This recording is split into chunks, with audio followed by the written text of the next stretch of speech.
आश्चर्यजनक रूप से न्यायसंगत है। एक व्यक्ति जो कुछ भी अपने जीवन में करता है उसके लिए वो स्वयं को श्रेय एवं दोष दोनों ही दे सकता है। लेकिन ये तो लचीलेपन के बारे में है, स्थिरता के बारे में क्या है? स्थिरता एक व्यक्ति को चयन करने के अधिकार की स्वतंत्रता देती है। मित्र, लोग अपने सपने को तभी पूरा कर सकते हैं जब वे ऐसे समाज में निवास करते हो जहाँ उत्तरजीविता के लिए प्रतिदिन का भय नहीं होता है।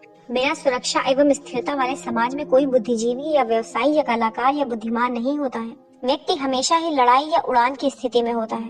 वो एक पशु से बढ़कर कुछ नहीं होता है। फिर उसके पास वो अवसर ही कहाँ है कि विचारों को पलने दे सके अथवा किसी के सपने को पूरा कर सके। समाज बनाने के पूर्व समस्त मानव इसी प्रकार के थे। सभ्यता बहुत ही सहजता से टूटने वाली होती है। हमें मानवता को भुलाने के लिए और पशु बनने के लिए बस कुछ दशकों की अराजकता चाहिए होती है। असल में हमारी मौलिक प्रकृति अत्यधिक तीव्रता से हम पर हावी होती है। हम बड़ी सरलता से भूल सकते हैं कि हम विधियों, नियमों एवं नैतिकता वाले चेतन प्राणी हैं। मैं समझ सकता हूँ, हमारी मातृभूमि में कबीले वाले जानवरों से बेहतर नहीं थे। वे तो एक अच्छा जीवन जीना भी नहीं चाहते थे। वे नहीं जानते थे कि बेहतर जीना संभव भी था। नीलकंठ निरंतर लड़ाई का यही शाप है। ये हमें मानवीयता के सबसे सुंदर अंश को भुला देने को विवश करता है। इसी कारण से समाज को स्थिर रहना चाहिए ताकि हम एक दूसरे को ऐसी परिस्थिति में न ढकेल दें कि हमें उत्तरजीविता के लिए संघर्ष करना पड़े। ठीक है, लेकिन लोगों का सामर्थ्य प्राप्त करना अस्थिरता क्यों उत्पन्न करेगा? असल में ये लोगों को अपने जीवन में और अधिक खुशी प्रदान करेगा और इसलिए समाज उत्तरोत्तर स्थिर ही बनता जाएगा। सच है, किंतु आंशिक रूप से। लोग तब प्रसन्न होते हैं जब वे बेहतर जीवन की ओर परिवर्तित होते हैं। किंतु दो स्थितियां हैं जिनमें परिवर्तन भीषण गड़बड़ी की ओर ले जा सकता है। सर्वप्रथम, लोग जब दूसरों द्वारा किए गए परिवर्तनों का सामना करते हैं, अर्थात ऐसी परिस्थितियां जो वे समझ नहीं सकते हैं, ये उन्हें उसी प्रकार डराता है जैसे मृत्यु। जब परिवर्तन बहुत तीव्रता से घटित होता है तो वे विरोध करते हैं। सच है, दूसरे द्वारा बलपूर्वक किए गए परिवर्तन को स्वीकार करना कठिन है और बहुत तीव्र गति से किया गया परिवर्तन अस्थिरता उत्पन्न करता है। यही प्रभु श्री राम की जीवन शैली की नींव रूपी दृढ़ शिलाएं हैं। ऐसी कई विधियां हैं जो किसी समाज को धीरे धीरे परिवर्तित करती रहती हैं और उसे स्थिर भी रहने देती हैं।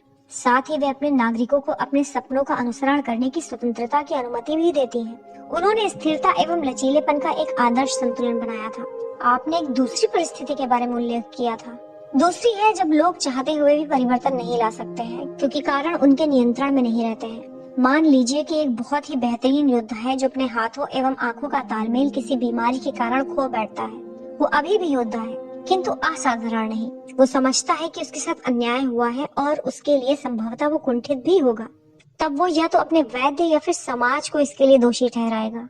ऐसे बहुत से असंतुष्ट व्यक्ति समाज के लिए एक नासूर बन सकते हैं जिससे समाज को खतरा उत्पन्न होता है।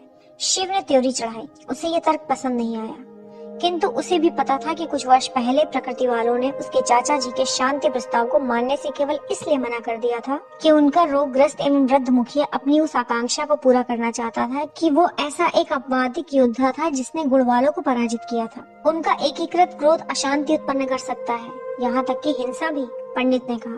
प्रभु श्री राम ने इसका अनुभव कर लिया था और इसी कारण से विकर्म की अवधारणा अस्तित्व में आई थी। यदि आप किसी व्यक्ति को इस बात का विश्वास दिला देते हैं कि इस जन्म में उसका दुर्भाग्य उसके पूर्व जन्मों के पापों के कारण ही है, तो वो खुद को अपने भाग्य के भरोसे आत्मसमर्पण कर देगा और समाज के ऊपर अपना गुस्सा नहीं निकालेगा। लेकिन मैं इस बात से सहमत नहीं हूँ कि विकर्म का बहिष्कार एक अच्छी युक्ति है। ये और अधिक दबे हुए क्रोध को जन्म देगा। किंतु उन्हें बहिष्कृत नहीं किया जा रहा है। उनका लालन पालन सब कुछ शासन द्वारा सहायता प्राप्त है। वे तब भी अपने परिवार वालों से हिल मिल कर रह सकते हैं। जहाँ भी ऐसा संभव है उन्हें अपनी व्यक्तिगत निपुणता प्राप्त करने की अनुमति होती है। वे स्वयं की सुरक्षा के लिए संघर्ष कर सकते हैं। जो वे नहीं करते हैं वो है कि वे किसी को प्रभावित नहीं कर सकते। क्या आप जानते हैं कि प्रभु श्री राम के इस साम्राज्य की स्थापना से पूर्व ये सामान्य विरोध क्या था? और ये विरोध उनका नहीं था जो वास्तव में दूरदृष्टि रखते थे या जो आम आदमी के लिए बेहतर जीवन प्रदान करते थे। उनका नेतृत्व ऐसे लोगों ने किया जो स्वयं अपने जीवन से बुरी तरह से असंतुष्ट थे। वे विकर्म के समान ही थे और ऐसे विरोध समाज में उथल पुथल मचा देते थे जिन्हें पुनः एक सभ्य समाज बनाने में दशकों लग जाया करते थे। तो आप ये कह रहे हैं कि जो कोई भी अपने जीवन से असंतुष्ट है उसे एक विकर्म बनकर अपने जीवन का आत्मसमर्पण कर देना चाहिए समाज की बृहत्तर भलाई के लिए। शिव हक्का बक्का रह गया। वो इस बात पर विश्वास नहीं कर पाया कि वो क्या सुन रहा था। जो तर्क उसके सामने प्रस्तुत किए गए थे उसे वे पूरी तरह से अस्वीकार थे। मुझे क्षमा करें, लेकिन मुझे लगता है कि ये व्यवस्था पूरी तरह से अन्यायपूर्ण है। मैंने सुना है कि मेलुहा में लगभग 5% जनसंख्या विकर्म है। क्या इतनी बड़ी जनसंख्या हमेशा के लिए जाति बहिष्कृत रहने वाली है? ये व्यवस्था परिवर्तन की अपेक्षा करती है। आप इसे बदल सकते हैं, आप नीलकंठ, किंतु याद रखिए, कोई व्यवस्था 100% आदर्श नहीं होती है। प्रभु श्री राम के समय में एक मंथरा नामक स्त्री ने कुछ ऐसी घटनाओं को जन्म दिया था जिसके परिणाम स्वरूप लाखों लोगों के प्राण चले गए थे। उसके शारीरिक विकारों के कारण उसने बहुत कष्ट झेले थे और उसके बाद भाग्य ने उसे एक शक्तिशाली महारानी को प्रभावित करने की स्थिति में ला खड़ा किया था और इस प्रकार वो समस्त साम्राज्य को प्रभावित करने की स्थिति में आ गई थी। इसलिए भाग्य द्वारा एक विद्रोपित व्यक्ति के दुर्भाग्य ने असाधारण नरसंहार सृजन किए थे। ये आम लोगों के लिए अच्छा नहीं है कि वो व्यक्ति एक विकर्म घोषित हो जाता है। कोई उत्तर आसान नहीं होता है। ये कहने के बावजूद भी मैं इतना कह सकता हूँ कि आप भी सही हो सकते हैं। हो सकता है कि विकर्म व्यक्तियों की जनसंख्या इतनी अधिक हो चली है कि वो चरम स्थिति में पहुंच चुकी है, जो समाज को उलटकर अव्यवस्था उत्पन्न कर सकती है। क्या इस समस्या का निदान मेरे पास है? नहीं, हो सकता है आप कुछ निदान निकाल सकते हैं। शिव ने अपना चेहरा घुमा लिया। उसका हृदय इस बात का विश्वास करता था कि विकर्म व्यवस्था अन्यायपूर्ण तथा अनुचित था। क्या आप सभी विकर्मों के लिए चिंतित हैं, हे नीलकंठ? पंडित ने पूछा। या फिर मात्र एक के लिए? प्रभु वहाँ क्या कर रहे हैं? नंदी ने पूछा। वे बहुत समय ले रहे हैं। मुझे नहीं पता, वीरभद्र ने कहा। मुझे केवल इतना पता है कि शिव यदि ये कहते हैं कि उन्हें कुछ करने की आवश्यकता है तो मुझे स्वीकार है। तुम प्रभु का नाम लेकर क्यों पुकारते हो? क्योंकि ये उनका नाम है। नंदी इस सरल उत्तर पर मुस्कुराया और मुड़कर मंदिर की ओर देखने लगा। मुझे ये बताओ अधिपति, वीरभद्र नंदी के समीप आते हुए बोला, क्या कृतिका की बोली लगी हुई है? मेरा मतलब है, वीरभद्र ने कहना जारी रखा, क्या उस तक पहुंचना नामुमकिन है? पहुंचना नामुमकिन? तुम्हें पता है मैं क्या कहना चाहता हूँ। वीरभद्र ने सिंदूरी लाल होते हुए कहा। वो एक विधवा है, नंदी ने कहा। उसके पति का निधन 15 वर्ष पूर्व हो गया था। ओह, ये तो बहुत बुरा हुआ। हाँ, बहुत बुरा। नंदी ने वीरभद्र की ओर मुस्कान से देखा। लेकिन तुम्हारे प्रश्न का उत्तर यही है कि उसकी बोली नहीं लगी हुई है। देवी, क्या मैं कुछ प्रार्थना कर सकती हूँ? कृतिका ने पूछा। सती विश्राम गृह की खिड़की से मुड़ी और आश्चर्य में भावुएं उठाकर कृतिका को देखकर कहा, क्या मैंने तुम्हें अपनी बात कहने से कभी मना किया है? एक सच्चा सूर्यवंशी हमेशा अपने मन की बात करता है। ठीक है, कृतिका ने कहा। कभी ऐसा भी होता है जब स्वयं का आत्मनियंत्रण खोना उतना हानिकारक नहीं होता है। कृतिका ने जल्दी से कहा, इससे पहले कि उससे बोलने की हिम्मत पस्त हो जाए। उनके नीलकंठ होने की बात को भूल जाइए देवी। मात्र एक व्यक्ति की तरह देखें जो आज तक मैंने जितने भी व्यक्ति देखे हैं वे सबसे अच्छे हैं। वे बुद्धिमान, वीर, मस्खरी करने वाले, दयालु, और फिर वे उस भूमि की पूजा करते हैं जिस पर आपको गर्व है। क्या यह सचमुच में ही इतना बुरा है? सती ने कृतिका को गहरी चमक भरी दृष्टि से देखा। वो नहीं जान सकी कि कृतिका जो कहना चाह रही थी वो उस पर अधिक दुखी थी या फिर खुद की उन भावनाओं पर जो प्रकट रूप से स्पष्ट थी। कृतिका ने कहना जारी रखा, हो सकता है, ये हो भी सकता है कि नियमों का उल्लंघन सुख की ओर ले चलने वाला हो। मैं एक सूर्यवंशी हूँ, सती ने कहा। उसका स्वर मध्यम होता गया था। नियमों के सहारे ही हम जीवन जीते हैं। मुझे सुख से क्या लेना देना? इसके बारे में फिर कभी बात करने की हिम्मत मत जुटाना। हाँ, एक विशेष विकर्म है, शिव ने स्वीकार किया। लेकिन ये कारण नहीं कि मैं विकर्म नियम को अनुचित मानता हूँ। मैं जानता हूँ, पंडित ने कहा। किंतु मैं ये भी जानता हूँ कि आप इस समय उस विशेष के साथ संबंध को लेकर परेशान हैं। आप नहीं चाहते वो ऐसा सोचे कि आप मात्र उसे पाने के लिए नियमों में बदलाव करना चाहते हैं, भले ही बदलाव कितने भी न्यायपूर्ण क्यों न हो। क्योंकि यदि सती को ये विश्वास हो जाता है तो वो आपके पास कभी भी नहीं आएगी। आप उसका नाम कैसे जानते हैं? शिव ने विस्मित होकर पूछा। हम बहुत कुछ जानते हैं मित्र। मेरा पूरा जीवन उसके बिना अर्थहीन है।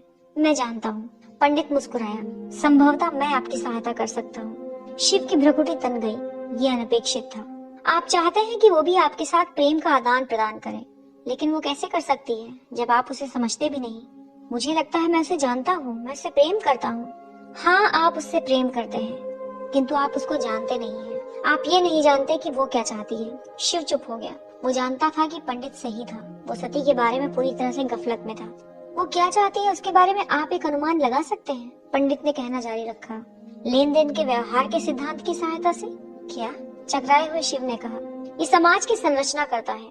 क्षमा करें, लेकिन इसका सती से क्या लेना देना है? कुछ और समय तक मेरी बात सुने नीलकंठ, पंडित ने कहा। आपको पता ही होगा कि जो वस्त्र आप पहनते हैं वे सूती धागों से बुनकर बनाए जाते हैं, सही है? हाँ, शिव ने उत्तर दिया। उसी प्रकार लेन देन के व्यवहार भी एक प्रकार के धागे हैं जिन्हें बुनने पर एक समाज का निर्माण होता है। यही संस्कृति है, या फिर वो एक व्यक्ति के संदर्भ में उसके चरित्र को बुनकर बनाता है। शिव ने सहमति में सिर हिलाया। यदि आपको किसी वस्त्र की मजबूती का पता करना है तो आप उसकी बुनाई की गुणवत्ता का परीक्षण करते हैं। यदि आप किसी व्यक्ति के चरित्र या व्यवहार को समझना चाहते हैं तो उसके अंतः वैयक्तिक व्यवहार को या उसके लेन देन के व्यवहार को समीपता से देख सकते हैं। ठीक है, शिव ने पंडित के शब्दों को समझते हुए धीमे से कहा, लेकिन लेन देन का व्यवहार तो मैं समझता हूँ। पंडित ने बीच में ही टोका। लेन देन का व्यवहार दो व्यक्तियों के मध्य एक पारस्परिक क्रिया है। ये वस्तुओं का व्यापार भी हो सकता है, जैसे एक शूद्र कृषक एक वैश्य से पैसों के लिए अपने अन्न का लेन देन करता है। किंतु ये पदार्थीय लेन देन के व्यवहार से पृथक भी हो सकता है, जैसे एक क्षत्रिय सत्ता में रहने के बदले किसी समाज को सुरक्षा प्रदान करता है। शिव ने सहमति में सिर हिलाया। लेन देन का व्यवहार तो कुछ लेने और देने से अर्थ रखता है। बिल्कुल सही। इसलिए हम इस तर्क से चले तो यदि आपको किसी से कुछ चाहिए तो आपको उस व्यक्ति को कुछ देना होगा जो वो चाहता है। सती के व्यवहार को समझने का प्रयास करें। आप क्या सोचते हैं कि वो क्या चाहती है? ये मैं नहीं जानता। वो बहुत ही अस्पष्ट है। नहीं, वो नहीं, एक स्वरूप है। सोचिए, वो संभवतः इतिहास में सबसे अधिक प्रतिष्ठित विक्रम है। उसके पास सत्ता और शक्ति है कि वो विरोध कर सके यदि वो चाहे तो। उसमें अवश्य जोश है, क्योंकि वो युद्ध करने से कभी भी पीछे नहीं हटती है। किंतु वो विक्रम विधि के विरुद्ध कभी स्वर नहीं उठाती है। साथ ही वो अधिकतर विक्रम की तरह नेपथ्य में नहीं जाती है और अपना जीवन अज्ञातवास में नहीं जीती है। वो नियमों का पालन करती है, फिर भी वो कराहती नहीं है और दूसरों से अपना दुखड़ा नहीं रोती है। उसका जीवन उससे चाहे जितना भी अन्यायपूर्ण व्यवहार करता है, वो स्वयं को मर्यादित रखती है। क्यों? क्योंकि वो एक नेक स्त्री है। इसमें संदेह नहीं कि वो एक नेक स्त्री है, किंतु वो कारण नहीं है। याद रखिए, लेन देन के व्यवहार में आप कुछ देते हैं क्योंकि आप वापसी में कुछ प्राप्त करने की इच्छा रखते हैं। वो एक अनुचित विधि को स्वीकार कर रही है, किसी को भी दोषी महसूस करवाए बिना ही। और सबसे महत्वपूर्ण बात है कि वो जहाँ भी हो सके समाज की अच्छाई के लिए अपने सामर्थ्य का प्रयोग भी करती है। आप क्या सोचते हैं कि एक व्यक्ति अपने लेन देन के व्यवहार से समाज को इतना कुछ देता है तो वापसी में वो क्या चाहता है? आदर सम्मान, शिव ने उत्तर दिया। बिल्कुल ठीक। पंडित का मुख दीप्तिमान हो उठा। और आप क्या सोचते हैं कि आप क्या करते हैं जब आप वैसे व्यक्ति को संरक्षण देते हैं? अनादर, आप पूर्णतः सही हैं। मैं जानता हूँ कि यह आपका प्राकृतिक स्वभाव है कि आप उसको संरक्षण देते हैं जो एक अच्छा व्यक्ति है और जिसको उसकी आवश्यकता प्रतीत होती है। किंतु उस स्वभाव को सती के संबंध में आपको नियंत्रित करना होगा। उसका आदर कीजिए और वो अबाध रूप से आपकी ओर खींची चली आएगी। जो उसको प्रेम करते हैं उससे उसे बहुत कुछ प्राप्त होता है। जो उसे नहीं प्राप्त होता है और जिसके लिए वो सबसे अधिक तरसती है, वो है आदर। शिव ने पंडित की ओर कृतज्ञता भरे भाव से देखा। उसने उत्तर पा लिया था, आदर। 2 सप्ताह बाद नीलकंठ का काफिला करचप नगर पहुंचा, जो सिंधु नदी के पश्चिम सागर से मिलन स्थल पर स्थित था। ये एक शानदार चमचमाता हुआ नगर था जो एक वेदिका पर बसाया गया था, किंतु अब उसका विस्तार अत्यधिक हो चुका था। द्वितीय वेदिका 50 वर्ष पूर्व निर्मित की गई थी, जो प्रथम वेदिका से भी भव्य एवं विशाल स्तर की थी। द्वितीय वेदिका पर करचप के उच्च वर्ग के लोग रहते थे। छोटे कद वाले वैश्य राज्यपाल झूलेश्वर ने जो सुना था, उसी परंपरा का अनुसरण करते हुए वो नगर के बाहर नीलकंठ को लेने आया हुआ था। करचप 1 लाख जनसंख्या वाला सीमांती व्यापारिक नगर था। इसलिए दक्ष के पिता ब्रह्मनायक की यह दूरदृष्टि थी कि उन्होंने 100 वर्षों पूर्व ही एक वैश्य को करचप का राज्यपाल नियुक्त कर दिया था। झूलेश्वर ने अपने भाग्य पर सोने की कलई चढ़ाते हुए उस नगर का शासन बहुत ही अच्छे ढंग से किया था और वो अब तक का सबसे बुद्धिमान एवं प्रभावशाली राज्यपाल माना जाता था। करचप बहुत समय पहले ही लोथल को पीछे छोड़कर साम्राज्य के पूर्वी क्षेत्र में व्यापार की दृष्टि से मेलुहा का प्रमुख नगर बन चुका था, जबकि मेसोपोटामिया एवं मिस्र के विदेशियों को इस उदारपंथी नगर में आने की अनुमति थी, किंतु उससे आगे बिना स्पष्ट राजशाही अनुज्ञा पत्र के साम्राज्य में कहीं भी भ्रमण करने की अनुमति नहीं थी।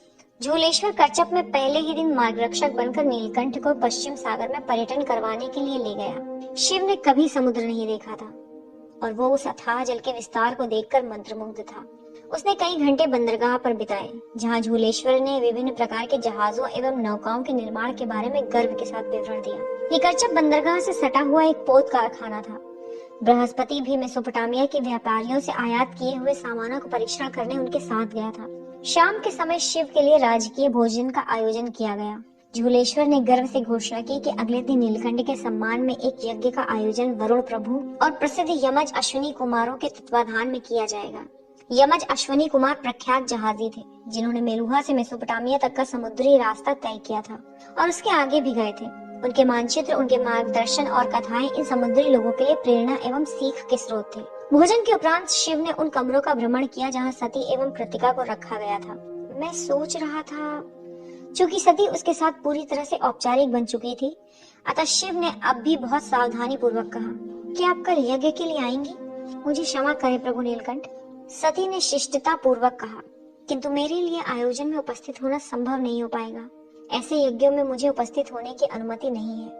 शिव कहना चाहता था कि कोई कुछ नहीं कहेगा क्योंकि वो नीलकंठ के साथ यज्ञ में हिस्सा लेंगे, लेकिन उसने कहा नहीं। संभवतः कल हम नृत्य का एक अभ्यास कर सकते हैं। मुझे ये भी याद नहीं है कि हमने कब आखिरी बार एक साथ नृत्य किया था। ये बहुत अच्छा रहेगा। मुझे आपके निर्देश सुनने का अवसर बहुत दिनों से प्राप्त नहीं हुआ है, सती ने कहा। शिव ने सती पर अप्रसन्नता से सिर हिलाया। उनके संबंधों में पड़ी हुई इस ठंडक ने उसे संतप्त कर दिया। जाने के लिए अभिवादन कर वो कमरे से बाहर निकल गया। कृतिका ने अलक्षित रूप से अपना सिर हिलाते हुए सती की ओर सरसरी निगाह से देखा। अध्याय 15 अग्नि से परीक्षण। अपने रोएदार अंगरखे में सिमटा हुआ और तीखे पत्थरों से बचने का प्रयत्न करता हुआ एक छोटा बालक धूल भरे भेड़ों के पदचिन्हों के पीछे तेजी से चल रहा था। सघम नमी वाले वन्य रास्ते का अतिक्रमण डरावने ढंग से कर रखा था। उस बालक को पक्का विश्वास था कि यदि उसने अपनी चाल धीमी की तो घनी झाड़ियों में खतरनाक एवं भीमकाय दैत्य उस पर झपट्टा मारने की ताक में बैठे हुए थे। उसका गांव वहां से बस कुछ ही घंटों की दूरी पर था। सूर्य पर्वतों के पीछे तीव्र गति से छुपता जा रहा था। दैत्य को अंधकार पसंद होता है। उसके अधिक परेशान करने पर उसकी माता और दादी ने उसे कई बार बताया था। किसी बड़े के साथ चलना उसे पसंद आया होता क्योंकि दैत्य बड़ों को तंग नहीं करते थे। जैसे ही उसने एक विचित्र ठंडी सांस लेने जैसी ध्वनि सुनी तो उसके हृदय की धड़कन एक बार थम सी गई। पीछे की ओर से आक्रमण की आशंका में उसने अपनी तलवार निकाल ली। उसके दोस्तों ने जंगल के दैत्यों के बारे में कई कहानियां सुनी थी। वे कायर कभी भी सामने से आक्रमण नहीं करते थे। उस ध्वनि की दिशा जानने के उद्देश्य से वो बिना हिले डुले खड़ा हो गया। उसमें बार बार दोहराए जाने वाला एक विशिष्ट लय था और वो अस्पष्ट रूप से परिचित प्रतीत हो रहा था। उसने अनुभव किया जैसे उसने इसे पहले भी सुना था। उस ध्वनि में अब एक पुरुष का भारी कराहने वाला स्वर भी मिल चुका था। ये दैत्य नहीं हो सकता था। उस बालक ने अपने शरीर में उत्तेजना की झुरझुरी का अनुभव किया। उसने अपने दोस्तों से फुसफुसाहट में खिलखिलाती हुई हंसी के साथ इसके बारे में सुना था, लेकिन उसने ये कार्य कभी देखा नहीं था। आज उसे अवसर था। वो धीरे धीरे झाड़ियों में सरकने लगा और उसकी तलवार उसके बगल में झूल रही थी। उस ध्वनि के स्रोत को पाने के लिए उसे बहुत दूर नहीं जाना पड़ा था। वो एक छोटे से साफ किए हुए स्थान से आ रही थी। वो एक पेड़ के तने के पीछे छुप गया और उसने चुपके से झांका। वे एक युगल थे। वे बहुत जल्दी में लग रहे थे। उन्होंने अपने कपड़े भी पूरी तरह से नहीं उतारे थे। वो आदमी अत्यधिक बालों वाला था, लगभग भालू के जैसा। उस कोण से वो बालक उसकी पीठ ही देख पा रहा था। उसके सामने स्त्री के सामने का दृश्य था। वो आश्चर्यजनक रूप से सुंदर थी। उसके तरंगित केश लंबे और उज्जवल थे। आंशिक रूप से फटी हुई चोली के कारण अत्यधिक क्रूर रति क्रिया से लाल रंग की धारी सहित उसके दृढ़ उरोज दिख रहे थे। उसका लहंगा फटा हुआ था और उसके उत्कृष्ट लंबे पांव प्रदर्शित हो रहे थे। उस बालक की उत्तेजना अकल्पनीय थी। प्रतीक्षा कीजिए जब उसका अभिन्न मित्र भद्र इस अनुभव को सुनेगा। जब वो इस प्रदर्शन का आनंद ले रहा था तभी उसकी बेचैनी बढ़ी। उसे कुछ गड़बड़ लगी। वो आदमी आवेश की तीव्र वेदना में था जबकि स्त्री निष्क्रिय सी लेटी हुई थी। उसका मुख बहुत सख्ती से बंद था। वो अपने प्रेमी को उत्साहित करने वाले शब्दों की कानाफूसी नहीं कर रही थी। क्या उसके गालों पर हर्षातिरेक के आंसू ढलक रहे थे या उसके साथ बलात्कर्म हो रहा था? लेकिन ये कैसे हो सकता था? उस आदमी का चाकू उस स्त्री की पहुंच में रखा हुआ था। वो उसे उठाकर उसको आहत कर सकती थी। बालक ने सिर हिलाया। उसने अपने अंतर्मन को शांत करने का प्रयास किया। चुप रहो, मुझे देखने दो। और उसके बाद वो क्षण आया जो उसे पूरे जीवन भर बार बार तंग करता रहा। उस स्त्री की आंखें अचानक उस पर गईं। सहायता, कृपया सहायता करें, वो चीखी। चौंकता हुआ वो बालक पीछे हटा। उसकी तलवार गिर गई। वो रोएदार दैत्य पीछे मुड़ा ये देखने के लिए कि स्त्री किसे पुकार रही थी। बालक ने तेजी से अपनी तलवार उठाई और भाग खड़ा हुआ। वो अपने शीत दंश वाले अंगूठे की पीड़ा की परवाह किए बिना ही दौड़ता चला गया। वो इस सोच से ही डरा हुआ था कि वो आदमी कहीं उसका पीछा ना कर रहा हो। वो उस आदमी की भारी सांसों को अब भी सुन पा रहा था। बालक ने उछलकर भेड़ों के पदचिन्हों को पकड़ा और तेजी से अपने गांव की ओर भागा। वो अब भी भारी सांसों को सुन रहा था। वो हर क्षण उसके समीप आता जा रहा था। बालक झटके से बाएं हटा, एक पैर की धुरी बनाकर घुमा और जोर से तलवार घुमाई। वहां कोई भी नहीं था। भारी सांसों की ध्वनि नहीं थी, मात्र एक ध्वनि थी, एक मनोविक्षिप्त स्त्री की बारंबार तंग करने आग्रह वाली ध्वनि। सहायता करें, कृपया सहायता करें। उस छोटे बालक ने मुड़कर देखा। वो अबला स्त्री, पीछे लौटो, उसकी सहायता करो। उसके अंतर्मन का स्वर रोया। वो कुछ क्षण के लिए हिचकिचाया, उसके बाद मुड़ा और अपने गांव की ओर भाग गया। नहीं, पीछे लौटो, उसकी सहायता करो। शिव पसीने से नहाया हुआ जाग उठा था। उसका हृदय पागलों की तरह ढम-ढम कर रहा था। वो स्वाभाविकता पीछे मुड़ा। वो उस भयानक दिन में किसी भी कीमत पर जाना चाहता था, प्रायश्चित करने के लिए, लेकिन कोई प्रायश्चित नहीं हो सकता था। स्त्री का भयभीत चेहरा बारंबार उसके सामने आ रहा था। उसने अपनी आंखें बंद कर ली। लेकिन आप उस चित्र के लिए अपनी आंखें कैसे बंद कर सकते हैं जो आपके मन में छपा हुआ हो? उसने अपने घुटने को ऊपर की ओर मोड़ लिया और अपने सिर को उस पर टिका दिया। उसके बाद उसने वही किया जो हमेशा करता था, वो रोने लगा। द्वितीय वेदिका की केंद्रीय चतुर्भुज पर यज्ञ की वेदिका बनाई गई थी। करचप के लिए ये मेलुहा का लाक्षणिक सादगी वाला कार्य नहीं था। सीमांत नगर ने उस क्षेत्र को तड़क भड़क वाले रंगों में ऐसा सजाया था कि देखने वाले देखते ही रह जाएं। वेदिका को चमकीले स्वर्णिम रंग में रंगा गया था। रंगीन सजावट वाले फूलों से लदे खंबे शामियाना को खड़े किए हुए थे। सूर्यवंशी प्रतीक की चित्रकारी वाली लाल एवं नीले रंग की पताकाएं कई खंभों से गर्भित होकर झूल रही थी। वहां का समस्त वातावरण सजावट और प्रदर्शन का था। झूलेश्वर ने शिव का स्वागत वेदिका के मुख पर किया और उनका मार्गदर्शन करके उन्हें यज्ञ की रस्म वाले स्थल पर बिठा दिया। राज्यपाल के बार बार आग्रह करने पर शिव ने अपना गुरुबंद यज्ञ की अवधि तक के लिए निकाल दिया था। पर्वतेश्वर और बृहस्पति नीलकंठ के दाहिनी ओर बैठे थे, जबकि झूलेश्वर और आयुर्वती बाईं ओर। नंदी और वीरभद्र को शिव के पीछे बैठने के लिए आमंत्रित किया गया था। यद्यपि ये परंपरागत नहीं था, किंतु नीलकंठ के अनुरोध पर झूलेश्वर ने इसकी अनुमति दे दी थी। झूलेश्वर एक सर्वत्रवासी सीमांत नगर का प्रशासक था और उसका मानना था कि कार्य त्वरित गति से करने के लिए मेलुहा की कई कड़ी विधियों को थोड़ा लचीला किया जा सकता है। उसकी इस प्रकार की उदारता ने कच्छप को विभिन्न प्रकार के कुल एवं वंशों तथा जातियों के लोगों के लिए चुंबक बना दिया था और समान सेवाओं एवं विचारों के आदान प्रदान करने का मुख्य केंद्र बना दिया था। शिव ने सती के छज्जे की ओर देखा, जहाँ से दूर से वो केंद्रीय चतुर्भुज दिख रहा था। यद्यपि जब यज्ञ हो रहा था तो सती को वेदिका पर आने की अनुमति नहीं थी, तथापि उसे एक निश्चित दूरी से अपने कमरे से उसकी कार्यवाही को देखने की अनुमति थी। उसकी बगल में खड़ी कृतिका के साथ वहां की कार्यवाही को देखते हुए छज्जे के पर्दे के पीछे खड़ी हुई सती को शिव ने देख लिया था। यज्ञ का प्रारंभ करने से पहले रिवाज के अनुसार पंडित खड़ा हुआ और उसने औपचारिकतावश पूछा, यदि किसी को इस यज्ञ के संबंध में कोई आपत्ति है तो कृपया अभी बताइए, अन्यथा हमेशा के लिए शांति बनाए रखिए। ये एक पारंपरिक प्रश्न मात्र था, जिसका वास्तव में कथित रूप से कुछ उत्तर देना नहीं होता था। इसलिए जब एक स्वर तीव्र स्वर में गूंजा कि मुझे आपत्ति है, तो एक सामूहिक उच्छ्वास गूंज उठा। किसी को भी देखकर पहचानने की आवश्यकता नहीं थी कि वो स्वर कहां से आया था। वो तारक था, जो साम्राज्य के अत्यधिक रूढ़िवादी उत्तर पश्चिम क्षेत्र का एक अप्रवासी था। जब से तारक करचप आया था, उसने इस पाप से अवनतिशील नगर का नैतिक पुलिस बनने का बीड़ा उठा लिया था। शिव ने अपनी गर्दन घुमाकर देखी कि किसने आपत्ति की थी। उसने देखा कि तारक उस पूजा की वेदिका के एक किनारे पर बैठा हुआ था, जो सती के छज्जे के बहुत समीप थी। जीवन भर लड़ाई झगड़े के कारण लगे चेहरे पर कटे के निशान वाला ये एक दैत्याकार व्यक्ति था, जिसका पेट बहुत बड़ा था और थोड़ी बहुत मांसल बाहें भी थी। उसका आकार बड़ा ही बेजोड़ था। उसके बाजूबंद को देखे बिना ही ये स्पष्ट था कि तारक क्षत्रिय था, जिसने सेना के निचले पायदान पर काम करके अपनी जीविका चलाई थी। झूलेश्वर ने क्रोध में तारक को घूरा। अब क्या है? इस बार हमने सुनिश्चित किया है कि हमारी सजावट में चंद्रवंशियों के सफेद रंग न हो, या फिर तुम ये सोचते हो कि जो जल यज्ञ के लिए लाया गया है वो वेदों के अनुसार सही तापमान का नहीं है? भीड़ ने मुंह बिचकाया। पर्वतेश्वर ने झूलेश्वर को तीव्रता से देखा।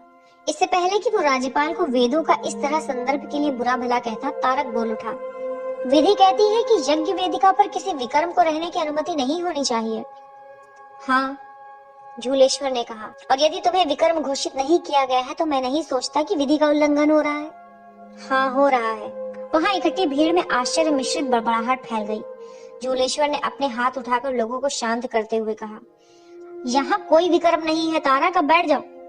राजकुमारी सती अपनी उपस्थिति से यज्ञ को अपवित्र करती हैं। शिव और पर्वतेश्वर ने तीखी दृष्टि से तारक को देखा। तारक के इस कथन से झूलेश्वर और वहां उपस्थित समस्त लोग स्तब्ध रह गए। तारक, झूलेश्वर ने कहा, तुम कुछ अधिक ही बोल गए हो। राजकुमारी सती यज्ञ के नियमों का पालन करते हुए विश्राम गृह में है, वो यज्ञ की वेदिका पर उपस्थित नहीं है। अब जाओ, बैठ जाओ, इससे पहले कि मैं तुम्हें कोड़े लगवाऊं। आप किस अपराध के लिए मुझे कोड़े लगवाओगे राज्यपाल? तारक ने चिल्लाकर कहा। विधि की रक्षा के लिए विरोध करना मेलुहा में अपराध नहीं है, किंतु विधि का उल्लंघन नहीं हुआ है। हाँ हुआ है। विधि के शब्दों को यदि आप देखें तो वो कहता है कि जब यज्ञ हो रहा हो तो कोई विकर्म उस वेदिका पर नहीं रह सकता। ये यज्ञ नगर की द्वितीय वेदिका पर हो रहा है। उसी वेदिका पर उसके होने से राजकुमारी यज्ञ को अपवित्र कर रही है। तारक तकनीकी दृष्टि से सही था। अधिकतर लोगों ने विधि का अर्थ इस प्रकार लिया था कि विक्रम को यज्ञ के आयोजन वाली वेदिका पर उपस्थित नहीं होना चाहिए, और फिर मेलुहा के अन्य नगरों की भांति करचब भी एक वेदिका पर निर्मित था। तो यदि हम विधि का ये अर्थ लगाएं तो सती को समस्त द्वितीय वेदिका पर कहीं भी नहीं होना चाहिए। यज्ञ को विधि सम्मत रखने के लिए सती को या तो किसी और वेदिका पर रहना चाहिए या फिर नगर के दुर्ग की दीवार के बाहर। झूलेश्वर क्षण भर के लिए सत्य में आ गया, क्योंकि तारक की आपत्ति सैद्धांतिक रूप से उचित थी। उसने दुर्बलता से शक्ति का प्रदर्शन किया। अब बस भी करो तारक, तुम कुछ अधिक ही अंतःविवेकशील बनने का प्रयास कर रहे हो। मेरा विचार है कि ये स्पष्टीकरण कुछ अधिक ही कड़ा है। मैं सोचता हूँ कि नहीं श्री झूलेश्वर जी। उस भीड़ में से एक तीव्र स्वर गुंजायमान हुआ। सभी लोग उस ओर देखने लगे जिधर से वो स्वर आया था। सती जो छज्जे पर बाहर आ चुकी थी उसने कहना जारी रखा, आपको मध्य में ही टोकने के लिए मेरी क्षमा याचना स्वीकार करें राज्यपाल। सती ने एक औपचारिक नमस्ते के साथ कहा, किंतु तारक की विधि की विवेचना उचित है। मैं बहुत बहुत क्षमा प्रार्थी हूँ कि मेरे कारण यज्ञ के अनुष्ठान में विघ्न उत्पन्न हुआ। मेरे अनुगामी और मैं नगर को अभी इसी समय छोड़ देते हैं। हम तीसरे प्रहर के प्रारंभ में वापस आएंगे। संभवतः तब तक यज्ञ का अनुष्ठान समाप्त हो चुका होगा। शिव ने अपनी मुट्ठी भींच ली। वो बड़े पागलपन से तारक की गर्दन मरोड़ना चाहता था, लेकिन बड़े ही अतिमानवीय प्रयास से उसने स्वयं पर नियंत्रण किया हुआ था।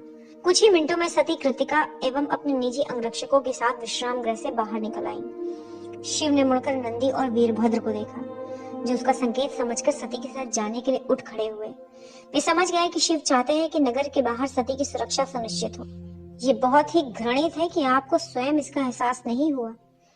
तारक ने तिरस्कार से सती से कहा, आप किस प्रकार की राजकुमारी हैं? क्या आप अपनी विधियों का सम्मान करना नहीं जानती हैं? सती ने तारक को देखा। उसका मुख प्रशांत था। उसने विवाद में पड़ना उचित नहीं समझा और अपने पहरेदारों द्वारा अश्वों को तैयार करने की प्रतीक्षा करने लगी। मुझे समझ में नहीं आता कि नीलकंठ के काफिले में एक विकर्म स्त्री यात्रा करके क्या कर रही है। वो समस्त यात्रा को प्रदूषित कर रही है, तारक ने चिढ़ाते हुए कहा। बहुत हो चुका। शिव बीच में कूद पड़ा। राजकुमारी सती गरिमा के साथ यहाँ जा रही हैं। अपना आक्षेप इसी समय बंद कर दो। नहीं, मैं बंद नहीं करूंगा, तारक ने चिल्लाकर कहा। आप किस प्रकार के नेता हैं? आप प्रभु श्री राम की विधियों को चुनौती दे रहे हैं। तारक, झूलेश्वर ने लगभग चीखते हुए कहा, प्रभु नीलकंठ को विधि को चुनौती देने का अधिकार है। यदि तुम अपने जीवन की रक्षा करना चाहते हो तो उनके अधिकार को चुनौती देने का प्रयास मत करना। मैं एक मेलुहावासी हूँ, तारक चिल्लाया। कोई विधि को भंग करे तो उससे चुनौती देना मेरा अधिकार है। एक धोबी, एक तुच्छ कपड़े धोने वाले ने प्रभु श्री राम को चुनौती दी थी। ये उनकी महानता थी कि उन्होंने उस व्यक्ति की आपत्ति को स्वीकार किया और अपनी पत्नी का परित्याग कर दिया। मैं नीलकंठ से बल देकर कहूंगा कि वे प्रभु श्री राम के उदाहरण से कुछ सीखें और निर्णयों को लेने में अपनी बुद्धि का प्रयोग करें। बहुत हो गया तारक, सती भड़क उठी। तारक की टिप्पणी से समस्त इकट्ठी भीड़ स्तब्ध होकर चुप हो गई, किंतु सती नहीं। उसके अंदर कुछ टूट चुका था। उसने बहुत समय से अनादर झेला था और उसने मर्यादित होकर सहन भी किया था, किंतु इस समय इस व्यक्ति ने शिव का अनादर किया था, उसके शिव का। उसने अंततः इस बात को मान लिया था। मैं अग्नि परीक्षा के अधिकार का आह्वान करती हूँ, सती ने कहा। वो पूर्ण नियंत्रण में थी। हैरान देखने वाले अपने कानों पर विश्वास नहीं कर सके। अग्नि से परीक्षण, ये बद से बदतर होता जा रहा था। अग्नि परीक्षा के अंतर्गत एक अनुचित ढंग से हत हुए मन वाला उस उत्पीड़क को द्वंद्व युद्ध के लिए ललकार सकता था। ये अग्नि परीक्षा कही जाती थी क्योंकि इसमें युद्ध आग के एक घेरे के अंदर किया जाता था। उस घेरे से बाहर निकलने का कोई अवसर नहीं होता था। द्वंद्व युद्ध कर्ताओं को तब तक लड़ते रहना होता था जब तक कि एक आत्मसमर्पण न कर दे अथवा एक की मृत्यु न हो जाए। उन दिनों अग्नि परीक्षा विरले ही हुआ करते थे और एक स्त्री द्वारा इसका आह्वान लगभग नहीं ही सुना गया था। इसका कोई कारण नहीं बनता है देवी, झूलेश्वर ने आग्रह किया। इस विषय के समान ही वो इस कल्पना से भी भयभीत था कि राजकुमारी सती का वध उनके नगर में होने की आशंका थी। वो विशाल तारक अवश्य ही उनका वध कर देगा। सम्राट का प्रचंड क्रोध अत्यंत ही भयानक होगा। तारक की ओर मुड़ते हुए झूलेश्वर ने आदेश दिया, तुम इस चुनौती को स्वीकार नहीं करोगे और लोग मुझे कायर कहेंगे। तुम अपनी बहादुरी सिद्ध करना चाहते हो? पर्वतेश्वर ने पहली बार अपना मुंह खोला। तुम मेरे साथ युद्ध करो, मैं इस चुनौती में सती का सहायक रहूंगा। हे पितृतुल्य, सहायक को नियुक्त करने का अधिकार मात्र मेरा है।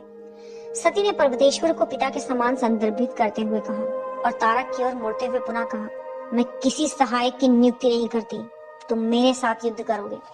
ऐसा तुम कुछ भी नहीं करोगे तारक। इस बार बृहस्पति ने आपत्ति की। तारक, तुम्हारे द्वंद्व युद्ध के मना करने का केवल इतना ही कारण हो सकता है कि तुम मरने से डरते हो, शिव ने कहा। सभी लोग नीलकंठ की ओर मुड़ गए। स्पष्ट था कि उनके शब्दों को सुनकर सभी स्तब्ध थे। सती की ओर मुड़कर शिव ने कहना जारी रखा, करचप के नागरिकों, मैंने राजकुमारी को युद्ध करते देखा है। वो किसी को भी पराजित कर सकती है, यहाँ तक कि देवताओं को भी। सती ने घूर कर शिव को देखा। अब वो पूरी तरह से स्तब्ध थी। मैं ये चुनौती स्वीकार करता हूँ, तारक घुराया। सती ने तारक की ओर सिर हिलाकर उसकी चुनौती स्वीकार कर ली और अपने श्वेत अश्व पर सवार हो गई। उसके बाद एड़ लगाकर अश्व को चलाकर वेदिका के किनारे तक गई। उसने अपने अश्व को एक क्षण के लिए रोका और उसने एक बार पुनः शिव की ओर मुड़कर देखा। वो उस पर मुस्कुराई, मुड़ी और उसने अश्व को तेजी से भगा दिया। वो तीसरे प्रहर का प्रारंभ था जब शिव और बृहस्पति चुपके से स्थानीय व्यायाम गृह में तारक को अभ्यास करते देखने गए, जहाँ वो 2 साथियों के साथ अभ्यास कर रहा था। उस दिन का यज्ञ एक त्रासदी ही था। सब लोग इस विचार से बुद्ध बन गए थे कि अगले दिन राजकुमारी का वध हो जाएगा। कोई भी अनुष्ठान में प्रतिभाग नहीं करना चाहता था, किंतु जब यज्ञ का आह्वान कर दिया गया था तो उसका अनुष्ठान होना ही था, अन्यथा देवताओं के रुष्ट होने का अंदेशा था। वो भीड़ वहां खड़ी अवश्य थी, किंतु कोई अनुष्ठान से मन में उपस्थित नहीं था और यज्ञ समाप्त हो गया था। अपने सहकर्मी पर तारक का प्रसिद्ध भयानक प्रहार देखकर बृहस्पति की आत्मा कांप गई और तत्काल ही उसे इस निर्णय पर पहुंचा गई, मैं आज रात ही इसका वध कर दूंगा तो कल उनका वध नहीं होगा। शिव चौंकते हुए अविश्वास के साथ मुख्य वैज्ञानिक की ओर मुड़े। बृहस्पति, आप ये क्या कह रहे हैं? सती बहुत अच्छी है, उनका ऐसे दुर्भाग्य से सामना नहीं हो सकता। मैं उनके लिए अपना जीवन और अपनी प्रतिष्ठा का बलिदान देने के लिए तैयार हूँ। लेकिन आप तो ब्राह्मण हैं, आप किसी के प्राण नहीं ले सकते। ये मैं आपके लिए करूंगा, बृहस्पति फुसफुसाया। उसकी भावनाएं उसके निर्णय को आच्छादित कर रही थी। आप उनको नहीं खोएंगे मित्र। शिव बृहस्पति के निकट गया और उसे बाहों में भर लिया। आप अपनी आत्मा को भ्रष्ट न करें मित्र, मैं इतने बड़े बलिदान के योग्य नहीं हूँ। बृहस्पति ने शिव को जकड़ा हुआ था। एक कदम पीछे जाकर शिव ने फुसफुसा कर कहा, देखा जाए तो आपके बलिदान की आवश्यकता होगी ही नहीं। जिस प्रकार यह निश्चित है कि सूर्य पूर्व में ही उदित होगा, उसी प्रकार यह निश्चित है कि कल सती तारक को पराजित करेगी। तीसरे प्रहर के कुछ घंटों के बाद सती विश्राम गृह लौट आई थी। वो अपने कमरे में नहीं गई, बल्कि उसने नंदी और वीरभद्र को केंद्रीय आंगन में बुलवा भेजा। उसने अपनी तलवार निकाली और उन दोनों के साथ अभ्यास प्रारंभ कर दिया। कुछ देर बाद पर्वतेश्वर वहां आया। वो पूरी तरह से टूटा हुआ प्रतीत हो रहा था। उसके मुख के भाव स्पष्ट रूप से इस भय को प्रदर्शित कर रहे थे कि वो सती से अंतिम बार बात करेगा। सती ने अभ्यास बंद कर दिया, अपनी तलवार म्यान में डाली और जुड़े हुए हाथों से आदर पूर्वक नमस्ते करते हुए धीमे स्वर में बोली, पितृतुल्य। पर्वतेश्वर सती के समीप आया। उसका चेहरा घबराया हुआ प्रतीत हो रहा था। वो निश्चित तौर पर नहीं कह सकती थी, किंतु उसे ऐसा प्रतीत हुआ कि वे रोते रहे थे। वो उनकी आत्मविश्वासी आंखों में आज से पहले कभी भी सांकेतिक रूप से भी आंसू नहीं देख पाई थी। मेरी बच्ची, पर्वतेश्वर बुदबुदाया, मैं वही कर रही हूँ जो मुझे उचित लगा। सती ने कहा, मैं खुश हूँ। पर्वतेश्वर में कुछ भी बोल पाने की शक्ति नहीं बची थी। कुछ क्षण के लिए उसने तारक के वध के बारे में सोच भी लिया था, किंतु वो अवैधानिक होता। उसी समय शिव और बृहस्पति भी वहां आ पहुंचा। शिव ने पर्वतेश्वर के चेहरे को देख लिया था। ये पहली बार था जब उसने सेनानायक के चेहरे पर दुर्बलता के लक्षण देखे थे। जबकि वो पर्वतेश्वर की अवस्था को अच्छी तरह से समझ रहा था, किंतु उसका जो असर सती पर हो रहा था वो उसे अच्छा नहीं लगा। मुझे क्षमा करें, मैं देर से आया, शिव ने आंखें मटकाते हुए प्रसन्न मुद्रा में कहा। सभी लोग मुड़कर उसे देखने लगे। दरअसल मैं और बृहस्पति भगवान वरुण देव के मंदिर में तारक के लिए प्रार्थना करने गए थे, शिव ने कहा। उसकी आत्मा दूसरी दुनिया की यात्रा करेगी, उसके लिए हमने पूजा की ताकि वो आरामदायक रहे। सती खिलखिलाकर हंस पड़ी और आंगन में सभी ने उसका अनुसरण किया। भद्र, तुम अभ्यास के लिए सही प्रतिद्वंदी नहीं हो, शिव ने कहा। तुम तेजी से इधर उधर की चाल करते हो। नंदी, तुम राजकुमारी के साथ द्वंद्व युद्ध करो, अपनी फुर्ती पर नियंत्रण रखो। सती की ओर मुड़कर शिव ने कहना जारी रखा, मैंने तारक को अभ्यास करते देखा है। उसके वार में अत्यधिक बल है, किंतु इन वारों के बल ने उसकी गति को धीमा कर दिया है। उसकी शक्ति को उसकी दुर्बलता बनानी होगी। अपनी फुर्ती को उसके चाल के विरुद्ध प्रयोग करना होगा। उसके प्रत्येक शब्द को समझते हुए सती ने सहमति में सिर हिलाया। उसने नंदी के साथ अपना अभ्यास प्रारंभ कर दिया। नंदी की धीमी गति की तुलना में अत्यधिक फुर्ती से चलन करते हुए सती ऐसे वार करने में सफल हो रही थी जो किसी व्यक्ति के लिए प्राण घातक हो सकते थे। अचानक ही शिव को एक उपाय सूझा। नंदी को रुकने का निर्देश देते हुए उसने सती से पूछा, क्या आपको लड़ाई करने के शस्त्र के चयन की अनुमति होती है? हाँ, ये मेरा विशेषाधिकार है क्योंकि चुनौती मैंने दी है। तो फिर चाकू का चयन कीजिए, ये उसके वार की पहुंच को कम कर देगा, जबकि आप आगे पीछे तीव्र गति से चलन कर सकती हैं। ये तो बहुत ही बढ़िया विचार है, पर्वतेश्वर ने सहमत होते हुए कहा, जबकि बृहस्पति ने सहमति में सिर हिलाया। सती ने तत्काल ही सहमति का संकेत दिया। लगभग उसी समय वीरभद्र 2 चाकुओं को लेकर आ पहुंचा। उसने एक चाकू नंदी को दिया, दूसरा सती को। अभ्यास कीजिए देवी। एक वृत्ताकार क्रीड़ा स्थल के मध्य में तारक एवं सती खड़े हुए थे। ये कर्चक की मुख्य रंगभूमि नहीं थी जो अत्यधिक विशालकाय थी। ये मुख्य रंगभूमि के बगल में संगीत समारोहों के लिए निर्मित थी, जिसे कर्चक में आए मेसोपोटामियों के आप्रवासी बहुत पसंद करते थे। वो रंगभूमि लगभग उसी माप की थी जितनी की अग्नि परीक्षा के लिए आवश्यक थी।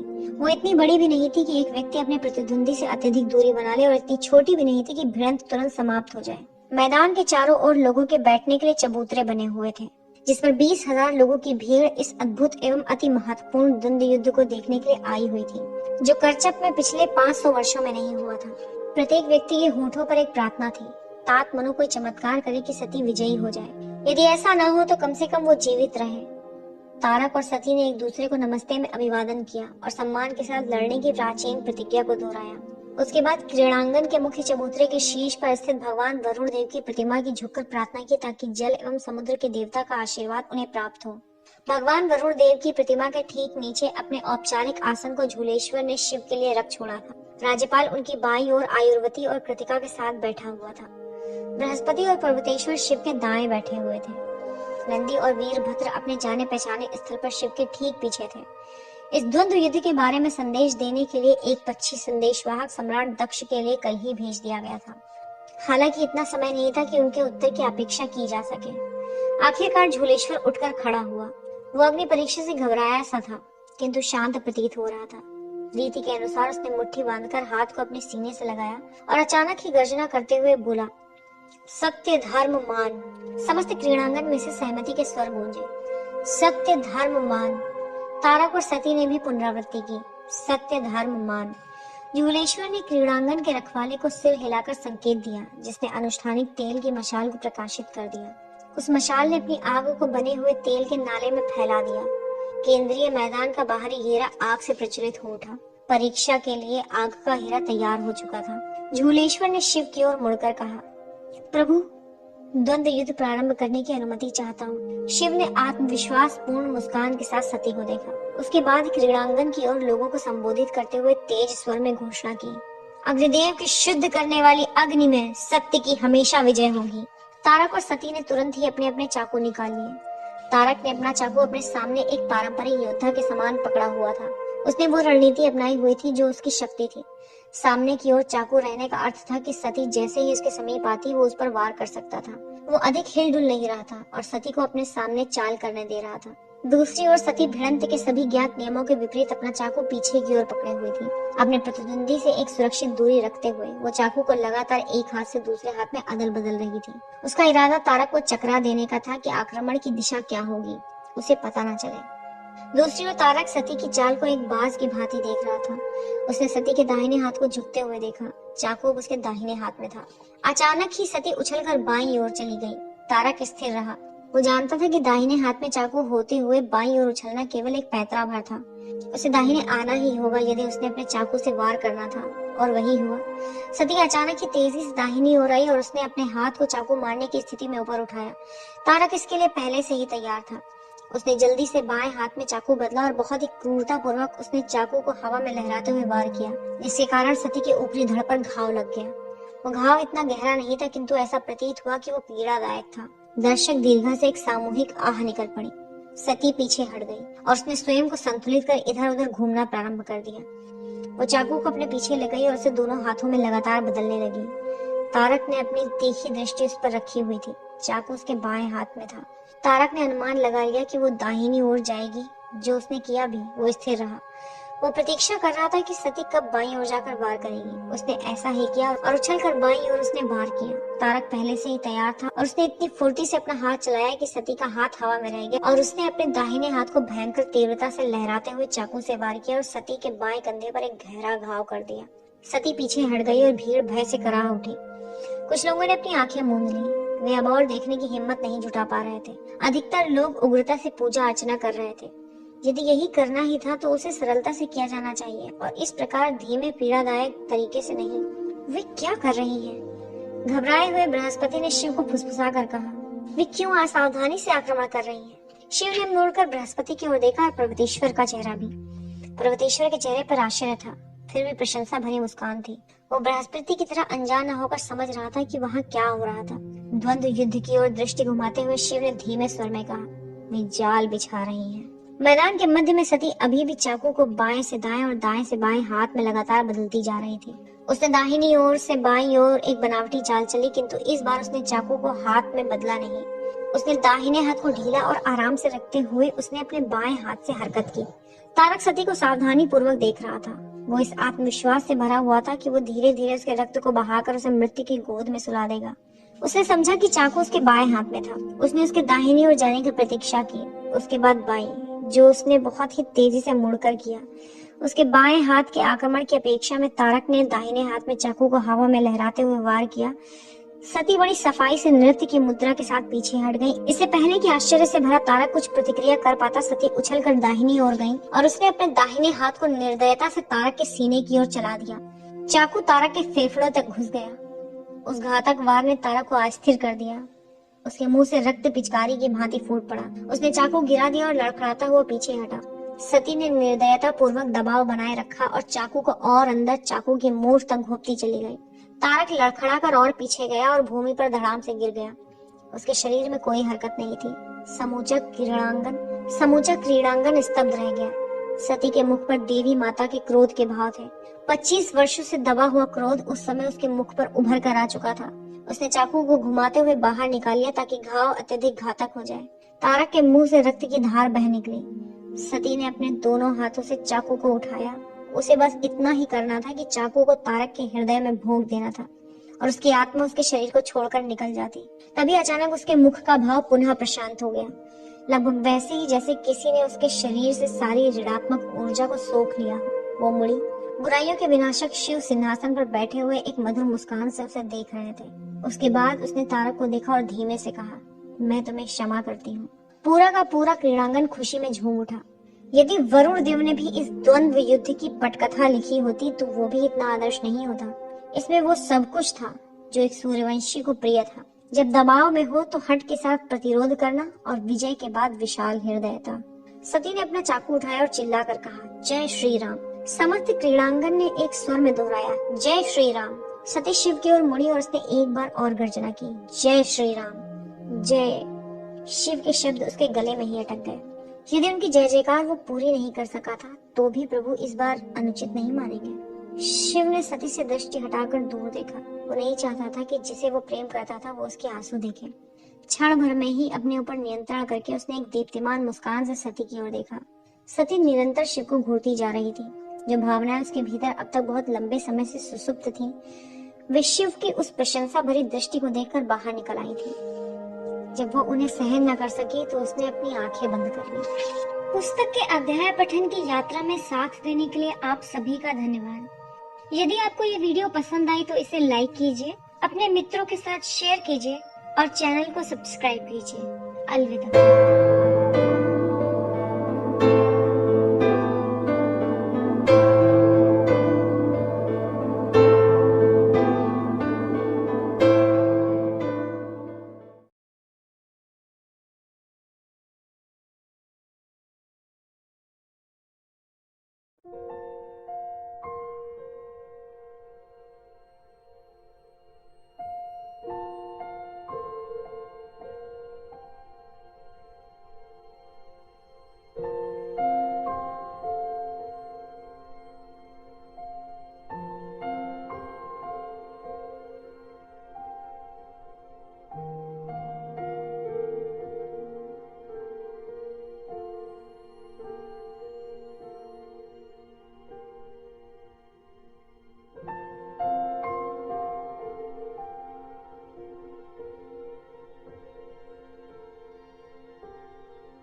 अध्याय 16 सूर्य एवं पृथ्वी। करचक में उस रात बिना किसी तैयारी के ही एक समारोह का आयोजन किया गया। उनकी राजकुमारी सुरक्षित थी। असह्य तारक पराजित हुआ था। करचक में बहुत से लोगों का यहाँ तक मानना था कि यदि उसकी अपनी माता भी वहाँ होती तो उस कठोर उपदेशक से घृणा करती। उस उदार नगर में उसके समर्थक ना के बराबर थे, किंतु द्वंद्व युद्ध के नियम होते हैं। इसलिए जब सती ने तारक को क्षमा कर दिया तो तत्काल ही पराचिकित्सकों ने भागकर उसे उठाया और उसे अस्पताल लेकर गए। शल्य चिकित्सकों ने उसके प्राण बचाने के लिए 6 घंटों की कड़ी मेहनत की। लोगों को निराश करते हुए उन्होंने उसके प्राण बचा लिए थे। क्या आपने सूर्य और पृथ्वी की कविता के बारे में सुना है? सती ने शिव से पूछा। वे राज्यपाल के आलीशान महल में छज्जे पर खड़े थे, जबकि नीचे एक कोलाहल पूर्ण दावत चल रही थी। नहीं, लेकिन अवश्य सुनना पसंद करूंगा। एक सम्मोहक मुस्कान के साथ सती के निकट आते हुए शिव ने कहा, प्रकट रूप से ऐसा माना जाता है कि पृथ्वी कभी कभी सूर्य के समीप आने की संभावना के बारे में सोचती है। सती ने कहा, किंतु वो ऐसा नहीं कर सकती। ये बहुत मौलिक है, क्योंकि सूर्य की चमक इतनी तीव्र है कि यदि वो उसे अपने समीप लाती है तो वो विनाश कर देगी। अब ये क्या कहना चाह रही है? मैं नहीं मानता, शिव ने कहा। मेरा मानना है कि सूर्य तभी जलता है जबकि पृथ्वी इसके समीप रहती है। यदि पृथ्वी नहीं होती तो सूर्य के अस्तित्व में रहने का कोई कारण भी नहीं होता। सूर्य केवल पृथ्वी के लिए अस्तित्व में नहीं है, वो सौर मंडल में प्रत्येक ग्रह के लिए अस्तित्व में है। क्या यह सूर्य का चयन नहीं कि वो किसके लिए अस्तित्व में रहना चयनित करता है? नहीं। सती ने शिव की ओर विषादग्रस्त होकर देखते हुए कहा, जिस क्षण वो सूर्य बन गया उसका जीवन वृत्त बहुत ऊंचा हो गया। वो अपने लिए अस्तित्व में नहीं होता है, वो बृहत्तर अच्छाइयों के लिए सबके लिए अस्तित्व में होता है। उसकी ज्योति सौरमंडल के जीवन का आधार है, और यदि पृथ्वी को थोड़ा भी अपने उत्तरदायित्व का भान है तो उसे इस संतुलन को नष्ट करने के लिए कुछ भी प्रयास नहीं करना चाहिए। तो फिर वो सूर्य क्या करे? शिव ने पूछा। उसकी पीड़ा और क्रोध उसके मुख से झलक रहा था। वो अपने समस्त जीवन का अपव्यय जलते हुए कर दे? एक दूरी से पृथ्वी को मात्र देखते हुए? पृथ्वी कहीं नहीं जा रही है।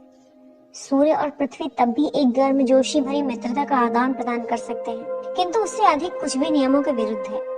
ये अन्य लोगों की रुचियों के विरुद्ध है। शिव ने गुस्से से सती से मुख मोड़ लिया। उसने पवित्र झील से सांत्वना पाने के लिए उत्तर दिशा में देखा। उसे अपने अंदर शून्यता का अनुभव हो रहा था। उसने आकाश की ओर ऊपर देखा, देवताओं की ओर जिन पर उसका विश्वास नहीं था। लानत है। उसने अपने शक्तिशाली मुक्के से छज्जे की रक्षा के घेरे पर जोर से प्रहार किया, जिससे कुछ ईंटें जगह से उखड़ गईं और वो वहां से तेजी से निकल गया। नगर की दीवारों के बाहर जंगल में कुछ सैनिक प्रतीक्षा में लेटे हुए थे। उससे थोड़ी दूर पर 2 फरदार व्यक्ति एक पत्थर पर बैठे हुए थे। उस पलटन का अधिपति उन दोनों के बगल में सावधान की मुद्रा में अकड़ा हुआ सा खड़ा था। वो इस बात पर विश्वास नहीं कर पा रहा था कि वो रानी के निकट खड़ा था। इस सौभाग्य से वो अत्यंत प्रसन्न था। उन फरदार व्यक्तियों में से एक ने अपना हाथ उठाकर अधिपति को समीप आने का संकेत किया। उस फरदार व्यक्ति की कलाई पर चमड़े का कड़ा था, जिस पर सर्पाकार ओम बना हुआ था। विश्वद्युम्न, क्या तुम निश्चित हो कि ये वही जगह है जहां हम उनसे मिलने वाले हैं? वो लगभग 1 घंटे विलंब से है। हाँ स्वामी, विश्वद्युम्न ने थोड़ा घबरा कर कहा।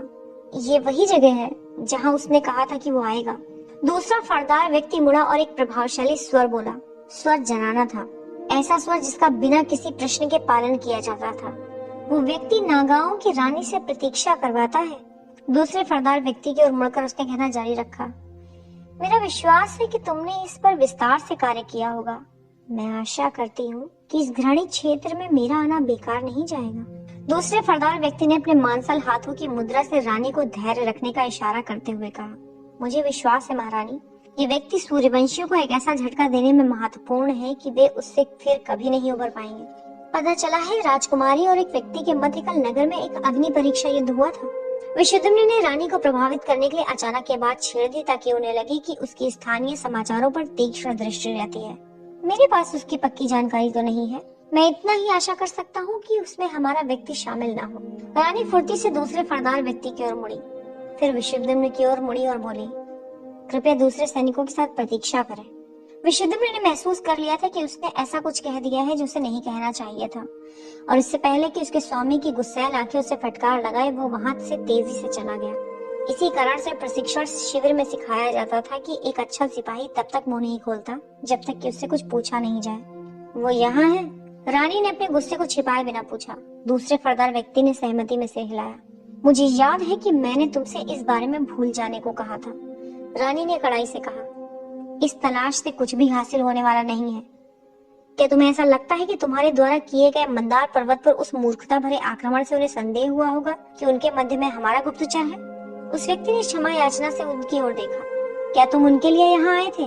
नहीं महारानी, उस फलदार व्यक्ति ने गंभीर एवं आदरपूर्ण स्वर में कहा। ये वो जगह है जहाँ उसने हमें मिलने के लिए बुलाया था। रानी ने हाथ आगे बढ़ाकर उस व्यक्ति के कंधे पर थपकी दी। ध्यान केंद्रित करो मेरे बच्चे, रानी ने कोमलता से कहा। यदि हम इसमें सफल हो जाते हैं तो ये हमारी बड़ी विजय होगी। जैसा कि तुमने अभी कहा था कि हम उन्हें इतना बड़ा झटका देंगे कि उनके लिए उससे उबरना बहुत कठिन हो जाएगा। उस व्यक्ति ने सहमति में सिर हिलाया। और फिर भी रानी ने अपने हाथ खींचकर अपने लबादे के आश्रय में रखते हुए कहना जारी रखा, तुम्हारी उसमें तल्लीनता तुम्हारे निर्णयों को असामान्य बना देती है। क्या तुम जानते हो कि उसने एक स्पष्ट संदेश भेजा है कि उसे स्पर्श नहीं किया जा सकता है, अन्यथा सौदा रद्द कर दिया जाएगा। फरदार व्यक्ति ने रानी को आश्चर्य से देखा। आपको कैसे? मैं नागांव की रानी हूँ मेरे बच्चे, उसने बीच में ही टोक दिया। मेरी शतरंज पर एक से अधिक प्यादे हैं। फरदार व्यक्ति मंदार पर्वत पर अपने खराब प्रदर्शन पर रानी को शर्मिंदा होने वाली दृष्टि से देखता रहा। रानी के अगले शब्दों ने उसकी शर्मिंदगी और बढ़ा दी। तुम आश्चर्यजनक रूप से गलतियां कर रहे हो मेरे बच्चे। तुम में सबसे महान नागा बनने की योग्यता है, इसका अपव्यय मत करो। जी हाँ महारानी। रानी थोड़ी निश्चिंत से प्रतीत हुई। मेरा विचार है कि अब हम यहाँ अकेले हैं। रानी ने कहा, तुम मुझे मौसी बुला सकते हो, वैसे भी मैं तुम्हारी माँ की बहन हूँ। निसंदेह आप हैं, उस फरदार व्यक्ति ने कहा। तो उसकी मुस्कान उसकी आंखों तक पहुंच चुकी थी। आप जो भी कहें मौसी।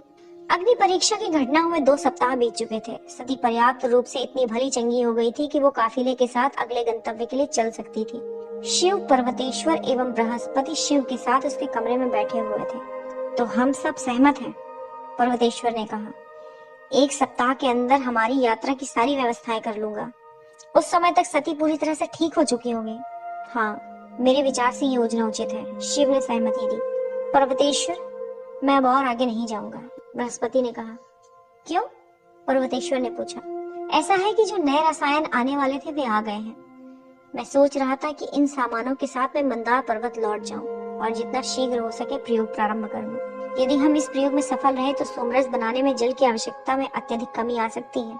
शिव ने एक दुखी मुस्कान के साथ कहा। आपकी बड़ी याद आएगी मित्र, और मुझे आपकी, बृहस्पति ने कहा। किंतु मैं देश छोड़कर नहीं जा रहा हूँ। जब आप यात्रा पूर्ण कर ले तो मंदार पर्वत पर आइए। मैं आपको वहाँ जंगली वनों में लेकर जाऊंगा, आपको बहुत अच्छा लगेगा। हाँ, शिव ने बनावटी हंसी के साथ कहा।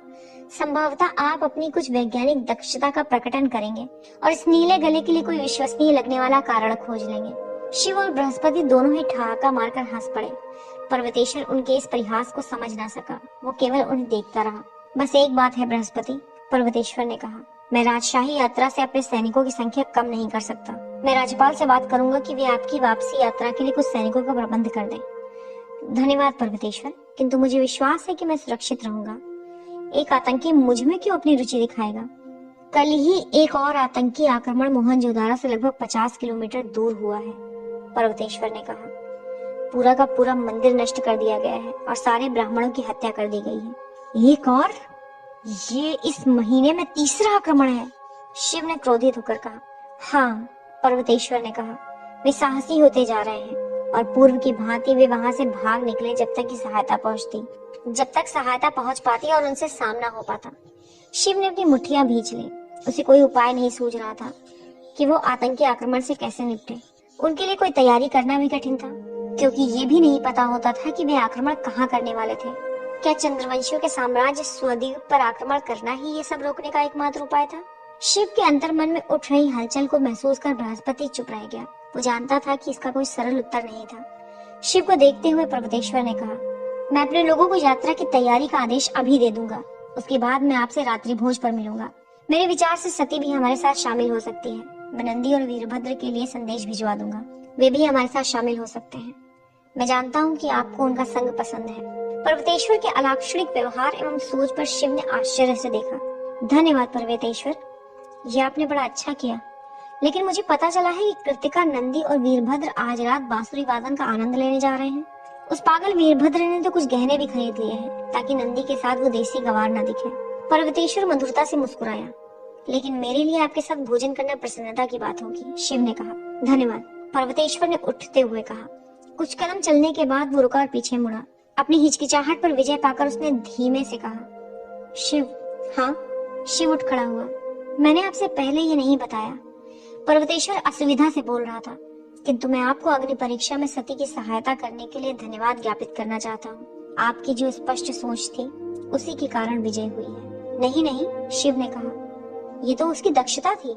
निसंदेह वो थी, पर्वतेश्वर ने कहा, किंतु आपने उसे आत्मविश्वास और रणनीति प्रदान की ताकि वो अपनी दक्षता प्रदर्शित कर सके। यदि इस विश्व में कोई ऐसा व्यक्ति है जिसे मैं कर्तव्यों से अधिक भावनाओं के साथ देखता हूँ तो वो सती है। मैं आपको उसकी सहायता करने के लिए धन्यवाद ज्ञापित करना चाहता हूँ। आपका स्वागत है। शिव मुस्कुराया। वो बातचीत को और अधिक लंबा खींचकर पर्वतेश्वर को और अधिक शर्मिंदा नहीं करना चाहता था। पर्वतेश्वर मुस्कुराया और उसने हाथ जोड़कर नमस्ते किया। यद्यपि वो देशव्यापी नीलकंठ रूपी ज्वर से पीड़ित नहीं था, तथापि वो धीरे धीरे शिव का आदर करने लगा था। पर्वतेश्वर से सम्मान अर्जित करना एक बड़ी यात्रा थी जिसे शिव ने मात्र प्रारंभ में किया था। सेनानायक पीछे मुड़ा और कमरे से बाहर निकल गया। ये आदमी बुरा नहीं है, बृहस्पति ने पर्वतेश्वर के चले जाने के बाद कहा। वो थोड़ा चिड़चिड़ाता अवश्य है, परंतु वो सबसे ईमानदार सूर्यवंशियों में से एक है। वो प्रभु श्री राम का एक सच्चा अनुयायी है। मेरी आशा है कि उसकी कुछ गुस्से वाली बातें जो आपको वो कह जाता है वो आपको अधिक दुखी नहीं करती होंगी।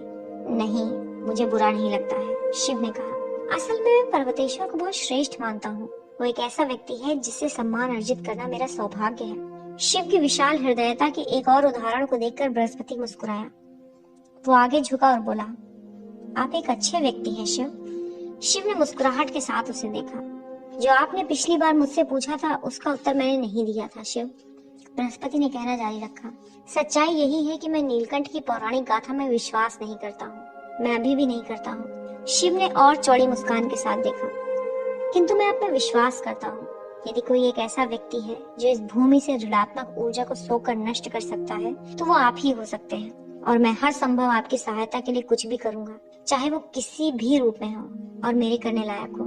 आप मेरे ऐसे भाई हैं जो मेरे पास कभी नहीं थे। आपकी उपस्थिति ही मेरी सारी आवश्यकताओं की पूर्ति कर देगी। ये कहते हुए शिव ने अपने मित्र को आलिंगनबद्ध कर लिया। अपने अंतर मन में एक पुनर्जागृत ऊर्जा के संचार को महसूस करते हुए बृहस्पति ने भी शिव को गर्मजोशी से जकड़ लिया। उसने मन ही मन सौगंध ली कि वो अपने ध्येय से कभी नहीं हटेगा, चाहे कुछ भी हो जाए। ये मात्र मेलुहा के लिए नहीं था, ये शिव के लिए भी था, उसके मित्र के लिए। सती की अग्नि परीक्षा के 3 सप्ताह बाद करछप से काफिला निकला। वही 7 बग्गियां एक पंक्ति में एक साथ यात्रा कर रही थी। इस बार 5 नहीं 6 बग्गियां दिखावटी थी। शिव सती के साथ तीसरी बग्गी में था और पर्वतेश्वर एवं आयुर्वती भी उसी में थे। ये पहली बार था जब पर्वतेश्वर शिव के साथ एक ही बग्गी में यात्रा कर रहा था। कृतिका बग्गी में यात्रा करने से मुकर गई थी और उसने स्वेच्छा से ये कहते हुए अश्वारोहण करने का निर्णय लिया था कि बग्गी में नहीं जाना चाहती थी, क्योंकि वो ग्रामीण क्षेत्रों की प्राकृतिक सुंदरता नहीं देख पा रही थी। वीरभद्र को नंदी की पलटन में उसके साथ अश्वारोहण करने में अपार खुशी हो रही थी। उनको करचप से निकलकर यात्रा करते हुए अभी कुछ ही दिन हुए थे कि जब उनके काफिले को रुक जाना पड़ा, क्योंकि एक बड़ा काफिला विपरीत दिशा से बड़ी शीघ्रता से चला आ रहा था। पर्वतेश्वर जानकारी लेने के लिए बग्घी से बाहर निकला। सेनापति वक्र उसके पास आया और उसने पर्वतेश्वर को सैनिक अभिवादन किया। क्या बात है स्वामी, ये लोग कूंज गांव के शरणार्थी हैं, वक्र ने कहा। ये लोग एक आतंकी आक्रमण से बचकर निकल रहे हैं। बचकर निकल रहे हैं? चकित पर्वतेश्वर ने पूछा। तुम ये कहना चाहते हो कि आक्रमण अभी चल रहा है? ऐसा ही प्रतीत होता है स्वामी, वक्र ने कहा। उसका चेहरा गुस्से से लाल था। लानत है, पर्वतेश्वर स्वयं पर झुल्लाया। न ही मेलुहा को और न ही उसे ही ऐसा अवसर प्राप्त हुआ था कि जब 1500 सैनिक उपलब्ध थे और आतंकी आक्रमण चल रहा था। उसके बाद भी पर्वतेश्वर के हाथ बंधे हुए थे। नीलकंठ एवं राजकुमारी की सुरक्षा के सिवाय उसे किसी अन्य लक्ष्य को साधने की अनुमति नहीं थी। ये क्या मूर्खता है, उसने मन ही मन सोचकर कहा। मुझे दिए गए आदेश मेरे क्षत्रिय धर्म का पालन करने से रोक रहे हैं। क्या बात है पर्वतेश्वर? पर्वतेश्वर मुड़ा तो उसने देखा कि शिव ठीक उसके पीछे खड़ा था। इस मध्य सती और आयुर्वती भी बग्घी से उतर रहे थे। इससे पहले कि पर्वतेश्वर कुछ उत्तर दे पाता, एक भयानक शोर ने उस शांत जंगल को भेद कर रख दिया। ये वही ध्वनि थी जिसे शिव को पहचान जाना था। उस ध्वनि ने शंख ध्वनि करने वाले की मंशा को अत्यधिक बलपूर्वक स्पष्ट कर दिया था। उसने घोषणा कर दी थी कि आक्रमण का प्रारंभ हो चुका था। नागाओं का एक आक्रमण प्रारंभ हो चुका था। अध्याय 17 कूंज का युद्ध। वे लोग कहाँ हैं? पर्वतेश्वर ने पूछा। वे लोग मेरे गांव में हैं स्वामी, भयभीत गांव के प्रधान ने